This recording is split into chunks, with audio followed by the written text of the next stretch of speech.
au magazine hebdomadaire de la MINUSCA. Voici les grands titres. La composante police de la MINUSCA a fait un don de médicaments à l'hôpital de la commune de Bégoua dans le cadre de ses activités de la semaine de la police. Elle a aussi distribué des vivres à la population de Boali ainsi que de l'eau à celle de Bangui. Soutenue par la MINUSCA à travers sa section des affaires civiles, les jeunes des quartiers Boulata et Boeing ont effectué des travaux d'assainissement sur la ruelle qui mène à Boeing et PK5 afin de lutter contre les inondations. L'audience de la session criminelle de la Cour d'appel de Bangui a débuté sa première session criminelle du 27 janvier au 8 mars 2023. Tous les accusés à cette session ont pris part à l'audience de tirage au sort des jurés. Bonsoir. Dans le cadre de la poursuite des activités de la semaine de la police, la composante police de la MINUSCA a mené des activités communautaires auprès des populations de la commune de Bégoua, Boali et Bangui. Les activités menées sont entre autres les dons de médicaments, la distribution de vivres et de l'eau potable. Plus de détails avec nos reporters Geoffroy Bata et bienvenue Moulounia.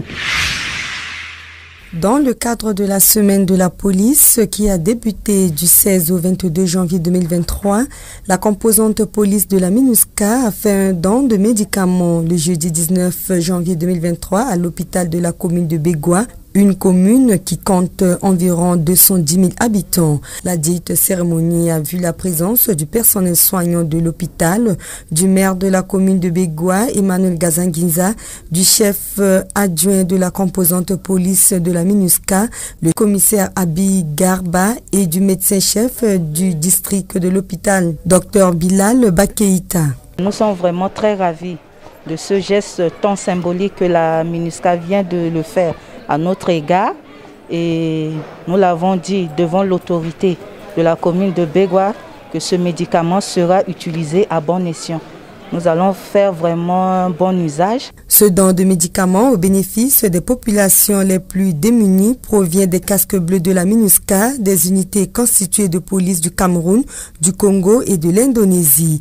Le chef adjoint de la composante police de la MINUSCA a réitéré l'engagement de la mission à soutenir le gouvernement centrafricain dans ses efforts de la restauration de l'autorité de l'État. La composante police de la MINUSCA et la MINUSCA toute entière reste disponible pour accompagner les populations de la Centrafrique, au nom desquelles nous sommes là. En tout cas, dans tous les domaines où nous pouvons les appuyer, nous reprendrons présent. Ce lot de médicaments est composé entre autres des antibiotiques, des antithélétiques comme le paracétamol, les anti-inflammatoires et des sérums. Rappelons que la police de la MINUSCA a régulièrement effectué ce genre de dons dans le pays à travers les activités communautaires. Toujours dans le cadre de la semaine de la police, la journée du samedi 21 janvier a été marquée par des matchs de football organisés par la composante police de la MINUSCA en partenariat avec les forces de sécurité intérieure au complexe 20 000 places à Bangui. Ce match de football a vu la présence du directeur général adjoint de la police centrafricaine, Eli Bailalou, du capitaine Georges Ngbale, représentant le ministre de la Défense nationale centrafricaine, du chef de la composante police de la MINUSCA, Christophe Bizimungu. 3 matchs ont opposé l'équipe féminine des forces de sécurité intérieure habillées en bleu à celle des femmes du quartier Ngaragba habillées en jaune. Le second match a opposé les femmes de la police de la MINUSCA à celle de la police nationale centrafricaine. Le gardien de la paix, Dorian Mariana Ndokpi Abodé, capitaine de l'équipe des forces de sécurité intérieure féminine, se réjouit de l'organisation de ces matchs de football.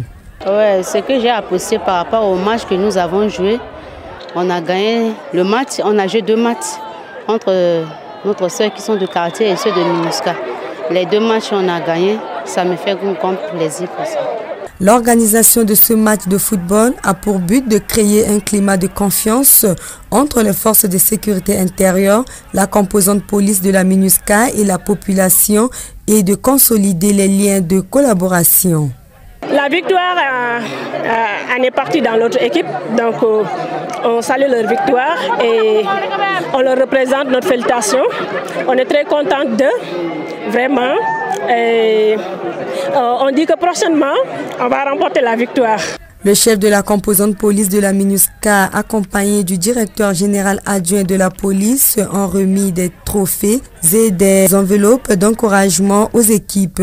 Il a mentionné que ces activités se déroulent à Bangui ainsi que dans les régions de la République centrafricaine.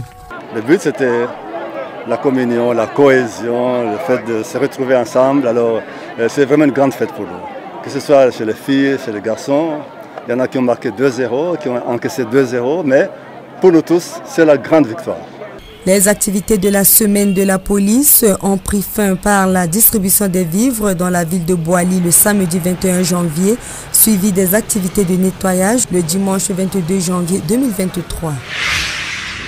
En prélude à l'anniversaire de la signature du pacte de non-agression, 50 jeunes des différents quartiers du 3e arrondissement de Bangui, avec le soutien de la section des affaires civiles de la MINUSCA, ont lancé des travaux de curage de 5 jours sur l'axe Boulata-Boing dans le but de consolider la paix dans leur arrondissement. Serge Kousouaté et Constantin Goutendi étaient sur le terrain. Les autorités locales du 3e arrondissement de la ville de Bangui, avec le soutien de la MINUSCA à travers sa section des affaires civiles, ont initié le 25 janvier 2023 des travaux de curage des conduites d'eau sur l'axe Boulata-Boing dans le cadre des activités du Fonds programmatique de la cohésion sociale dans le 3e arrondissement. On a souffert l'année dernière par rapport à l'inondation. Donc quand il y a curage, c'est que la population aura un ouf. En tout cas, la population sera soulagée. Il n'y aura plus d'inondations dans la localité. Voilà l'intérêt de ce curage. Donc, c'est la santé aussi de la population. Les inondations sont à la cause de plusieurs dommages enregistrés dans ces quartiers. Certains ménages se retrouvent sans abri et contraints de se réfugier dans les écoles primaires de Koudoukou et maternelles de la localité. Les ordures ménagères laissées à l'air libre, souvent emportées par les eaux de ruissellement bouchant. Ainsi, les collecteurs d'évacuation d'eau sont à l'origine de ces inondations.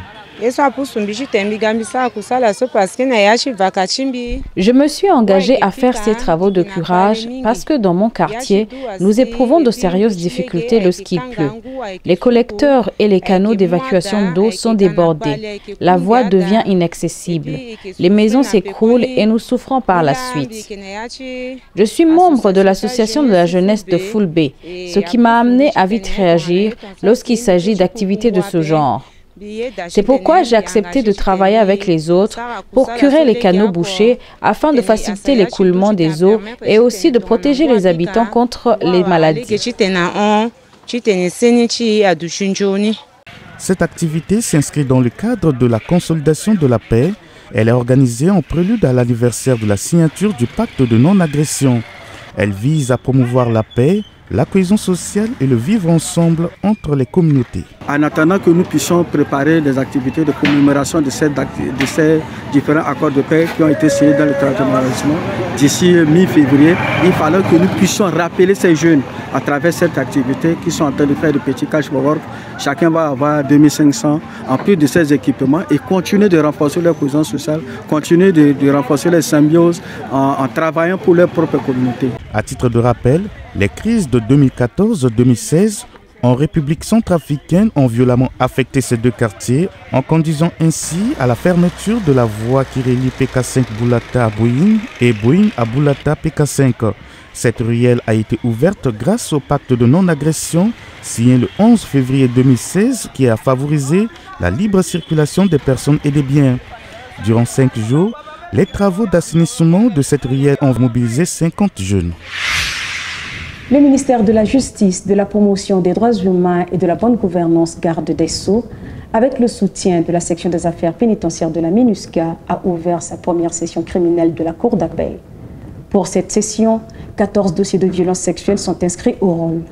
L'audience de tirage au sort des jurés a été faite en présence de tous les accusés qui seront extraits pour la circonstance. Un reportage de Désiré Yang. La Cour d'appel de Bangui a tenu l'audience inaugurale pour sa première session criminelle le 27 janvier 2023.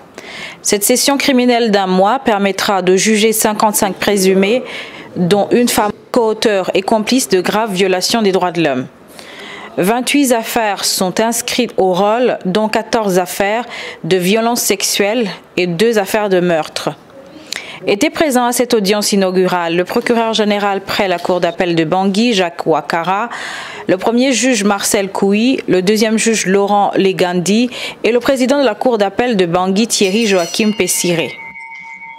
L'audience extraordinaire de la cour d'appel de Bangui du vendredi 27 janvier 2023 aux fins de tirage au sort des jurés pour la première session criminelle de l'année 2023 est ouverte. Durant cette session criminelle, la MINUSCA fournira de l'appui logistique et sécuritaire au bon déroulement de ces audiences. Je pense que la cour criminelle aura le temps nécessaire pour évacuer ces dossiers. Et si d'aventure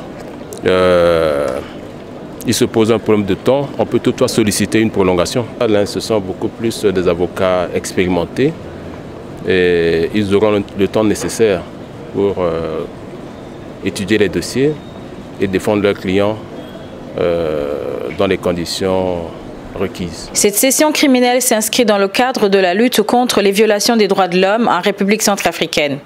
Elle permet de combattre l'impunité sous toutes ses formes, l'une des priorités du gouvernement centrafricain. La première session criminelle de la cour d'appel de Bangui débutera le 6 février et prendra fin le 8 mars 2023. Nous recevons tout à l'heure le directeur général du ministère des Arts et de la Culture, M. Philippe Bokula, dans une interview exclusive. Il répond aux questions de Serge Mbilika sur le rôle des arts et de la culture, comment lutter contre les discours de haine et la désinformation à travers les arts et la culture et les défis auxquels ils font face. Restez avec nous.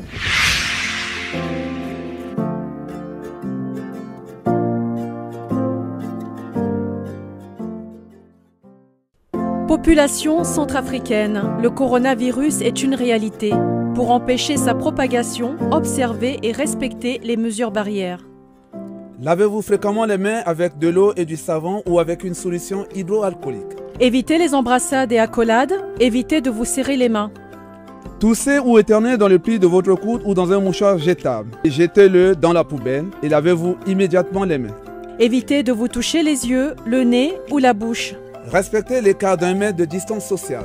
Si vous avez de la fièvre, vous toussez, vous avez un écoulement nasal ou sentez une gêne respiratoire, restez chez vous et contactez sans délai une structure de santé.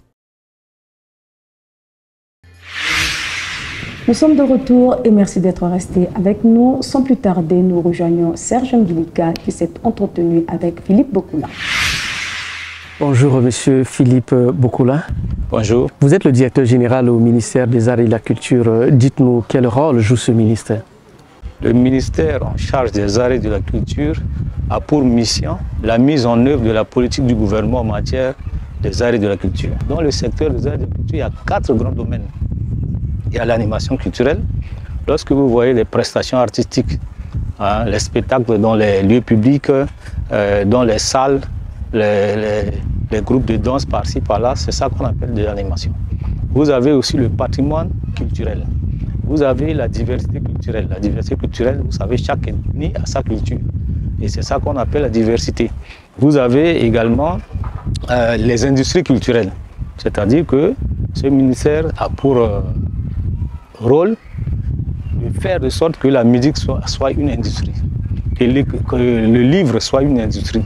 Quelles sont les activités menées par le ministère dans le cadre de la promotion des arts et de la culture? Le ministère a fait plein de choses. Dans un premier temps, c'est d'abord de structurer les associations. Vous n'êtes pas sans ignorer qu'on ne peut pas laisser les associations œuvrer comme ils entendent. Donc il faut les organiser. Et c'est comme ça que le ministère a organisé ces associations en fédération. C'est pourquoi vous voyez aujourd'hui la fédération de musique, la fédération de danse, la fédération de théâtre, etc. etc. Le ministère a également mis en place un appui, n'est-ce pas, un appui financier que le gouvernement a travaillé une ligne budgétaire pour accompagner les opérateurs culturels dans les activités qu'ils mènent, les festivals, les semaines culturelles, etc. Vous pouvez voir le FICO, le Festival international des arts et de la culture, vous avez Bangui fait son cinéma, enfin plein des activités qui constitue le marché des arts et de la culture. En dehors de ça, le département a mis en place un certain nombre d'organismes pour permettre à ces acteurs-là de pouvoir s'exprimer. Nous pouvons citer entre autres le musée Barthélemy Boganda, là où on collectionne les biens du pays, donc pour qu'on puisse mettre à la disposition de la population. Vous avez l'École nationale des arts et de la culture qui forme aujourd'hui les administrateurs culturels. Vous avez le centre de lecture et d'animation culturelle avec la francophonie qui est en train de s'étendre sur l'étendue du territoire afin de permettre aux artistes d'avoir un endroit pour pouvoir prester. Vous avez le Centre national de la cinématographie qui va permettre de sorte que le cinéma centrafricain puisse prendre son envol. Vous avez le dernier né qui a été une commande du chef de l'État, l'ensemble artistique national, qui va donc permettre de recruter les artistes dans 3 domaines, c'est-à-dire le théâtre, la musique et puis la danse. Vous venez à peine d'organiser, avec le soutien de la MINUSCA bien sûr, un atelier de renforcement de capacité à l'intention des artistes sur la lutte contre le discours de la haine et la désinformation. Dites-nous pourquoi vous avez choisi de parler de cette thématique avec les artistes. C'est une thématique d'actualité, c'est une thématique qui bouleverse le monde et particulièrement la République centrafricaine. Vous savez, la haine, c'est l'envie de faire du mal.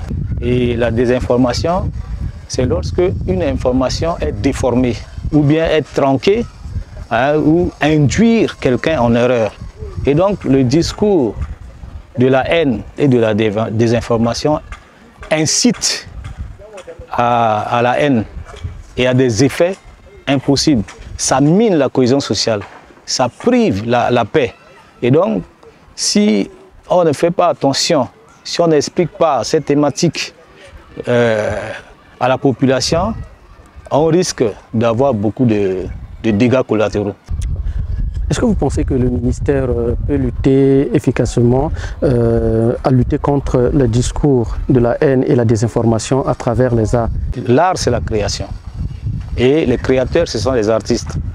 Donc, il suffit de leur expliquer le bien fondé de ce que l'on veut. Ils peuvent transformer ça pour que ça puisse passer aisément dans la population. Et c'est pourquoi, à travers ce renforcement des capacités, il y a eu plusieurs créations, sinon 4 créations. Il y a eu une création en musique, il y a eu une création en théâtre, il y a une création en bande dessinée et l'autre, c'est les fresques. Pour que, même si vous n'avez pas accès à la radio pour pouvoir écouter la musique et le théâtre, vous pouvez de passage regarder les fresques. Ça peut vous dire que voilà, ça c'est le discours de haine et donc il faut faire attention. Donc le département à travers les arts peut contribuer énormément à éradiquer un tant soit peu ces mots-là, c'est-à-dire la haine et la désinformation. Qu'est-ce que vous attendez de ces artistes après cette session de formation, bien évidemment sur le discours de la haine et la désinformation? C'est pour que les artistes puissent continuer à divulguer ces informations autour d'eux. C'est-à-dire, il ne faut pas, à partir de ce que la MINUSCA a fait, s'arrêter. Il faut continuer, n'est-ce pas, à propager les informations, dire stop à la désinformation, dire stop à la haine en République centrafricaine. Donc c'est pour que les artistes puissent continuer à parler de ça. C'est pourquoi ce renforcement des capacités leur a permis, comme je le disais tout à l'heure, à créer plusieurs choses. Parlez-nous un peu de votre collaboration avec la MINUSCA. Vous savez, la MINUSCA, depuis son implantation en République centrafricaine, a beaucoup aidé dans plusieurs domaines, sinon dans tous les secteurs, notamment, particulièrement au ministère de la Culture. Avec la MINUSCA, le ministère a fait beaucoup de choses. Les prestations artistiques, ces genres d'activités, ça permet non seulement au ministère de pouvoir avoir des activités à mener, ça permet également aux artistes de pouvoir avoir un peu d'argent parce que l'objectif c'est que l'artiste doit vivre de son art. Ça permet également aux artistes de pouvoir avoir un moyen de subsistance, même si ce n'est pas sur l'année. Mais ça leur permet d'avoir quelque chose. Ça permet également aux artistes de se développer, hein, de prouver leur talent. Donc nous avons, avec la MINUSCA, nous avons beaucoup travaillé. Quel est le message que vous avez à lancer à l'endroit des artistes dans le cadre de la lutte contre le discours de la haine et les désinformations? C'est comme je disais tout à l'heure, vous savez que le renforcement des capacités n'a pas pris tous les artistes centrafricains. Hein? C'était 5 artistes pour les 4 disciplines que j'avais dit tout à l'heure, à savoir la musique, le théâtre, l'art plastique et puis les BDistes. Donc c'était 20 personnes. Donc c'est difficile. Et donc ces 20 personnes-là, c'est un noyau. C'est à eux maintenant de pouvoir en parler dans leurs disciplines respectives. Donc chaque représentant de discipline, par exemple le théâtre, ils peuvent se réunir et en parler. Hein? Au niveau de la musique, c'est pareil. Donc nous demandons également à ces artistes-là de pouvoir être des relais auprès non seulement de leurs pairs, mais de la population. Parlez-nous un peu de vos défis. Nous avons beaucoup de défis. Beaucoup de défis. Comme je vous disais tout à l'heure, nous avons 4 grands domaines. 4 grands domaines. Il y a l'animation, il y a le patrimoine culturel, il y a la diversité culturelle, il y a les industries culturelles. Tout ça a besoin de moyens. Tout ça a besoin de moyens. Vous voyez, par exemple, nous avons mis en place le Centre national de la cinématographie. Pour que notre cinéma puisse fonctionner, il faut de l'argent. Il faut avoir du matériel. Et c'est du matériel lourd qu'il faut avoir, donc il faut avoir du moyen pour le faire. Donc notre premier défi, c'est d'avoir du matériel. Même si au niveau également des personnes ressources, il y a aussi des problèmes. Hein? Il y a aussi des problèmes. Et donc ce défi, c'est qu'il faut qu'on arrive non seulement à former les gens dans les différents domaines artistiques, mais également à avoir du matériel pour que nous puissions avancer. Merci Monsieur Philippe Bokola. Je rappelle que vous êtes le directeur général au ministère des Arts et de la Culture. C'est plutôt à moi de vous remercier. Merci beaucoup. C'est sur cet entretien que le magazine hebdomadaire de la MINUSCA tire à sa fin. Je suis Ingrid Swembo. Prenez soin de vous et au plaisir de vous retrouver très bientôt.